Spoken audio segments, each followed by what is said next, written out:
త్వరలో ఎన్నికలు జరగనున్న జమ్మూ కాశ్మీర్లో ప్రధాని మోడీ పర్యటిస్తున్నారు. అక్కడి దోడాలో ఉదయం ప్రధాని మోడీ ర్యాలీ నిర్వహించనున్నారు.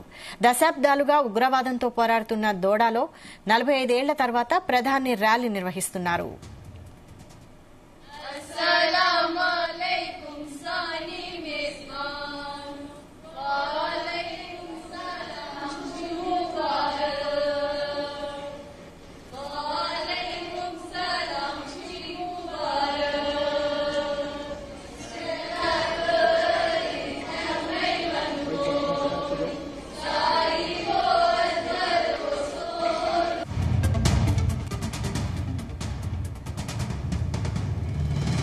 దోడా స్పోర్ట్స్ స్టేడియంలో చారిత్రాత్మక ఎన్నికల కార్యక్రమం జరగనుంది. 4 దశాబ్దాల తర్వాత అంటే 45 ఏళ్ల తర్వాత ఓ ప్రధానమంత్రికి ఇదే తొలి ర్యాలీ. 1979లో ఇందిరాగాంధీ దోడాలో ర్యాలీ నిర్వహించారు. దోడా అనేక దశాబ్దాలుగా తీవ్రవాదంతో ప్రభావితమైంది. ర్యాలీకి కట్టుదిట్టమైన భద్రతా ఏర్పాట్లు చేశారు. ర్యాలీ జరిగే ప్రదేశాన్ని డ్రోన్లతో పర్యవేక్షిస్తున్నారు. దీనికోసం మొత్తం కాంప్లెక్స్ ను సీల్ చేశారు. పరిసర ప్రాంతాల్లో భద్రతను కూడా కట్టుదిట్టం చేశారు. దోడాలో ప్రధాని ర్యాలీ చీనా ప్రాంతంపై గణనీయమైన ప్రభావాన్ని చూపుతుంది.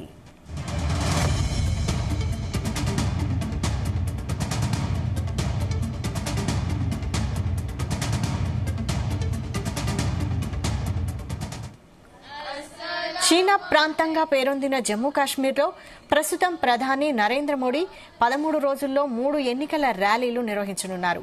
ఈ ర్యాలీలు జమ్మూ కాశ్మీర్లో మిషన్ 50 గమ్యాన్ని చేరుకోవడానికి బీజేపీ ప్లాన్ చేస్తుంది. ఈ ర్యాలీల ద్వారా బీజేపీ ప్రత్యర్థుల దుష్ప్రచారానికి మోదీ కౌంటర్ ఇవ్వనున్నారు. సెప్టెంబర్ 18, సెప్టెంబర్ 25, అక్టోబర్ 1వ తేదీల్లో జమ్మూ కాశ్మీర్లో 3 దశల్లో అసెంబ్లీ ఎన్నికల పోలింగ్ జరగనుంది. కేంద్రపాలిత ప్రాంతంగా అవతరించిన తర్వాత జమ్మూ కాశ్మీర్లో తొలిసారిగా అసెంబ్లీ ఎన్నికలు జరుగుతున్నాయి. బీజేపీ మిషన్ 50కి అన్ని సీట్లు కీలకం. జమ్మూలోని మొత్తం 43 స్థానాల్లో బీజేపీ పోటీ చేస్తోంది.